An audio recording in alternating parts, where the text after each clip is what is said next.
దేవుని వాక్యం అనేటప్పుడు మనల్ని మనం పరీక్షించుకోవాలి కదా. ఎక్కడ ఒకసారి మనం పరీక్షించుకోండి. మీరు చేసే నిర్ణయాలు, మీరు చేసే పనులు, ఇప్పుడు మీ జీవితంలో వెళ్తున్న మార్గము, డెస్టినీ ఏంటి? Where are you reaching? ఎక్కడికి వెళ్తున్నారు?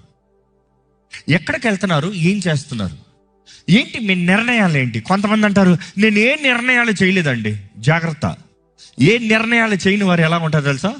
యాజ్ లైఫ్ గోస్ బై, ఏదో ఒక దాడి తెస్తావు. As life goes by, based on the circumstances, you are forced to live. నీవు నిర్ణయాలు చేయకపోతే పరిస్థితులు నీకు నిర్ణయాలు చేస్తాయంట. చచ్చినట్టు వేరే ఆప్షన్ లేదు. నీకు నిర్ణయం నీ అంతా నువ్వు చేస్తాను, ఇంకేం చేస్తావు? ఇంతే.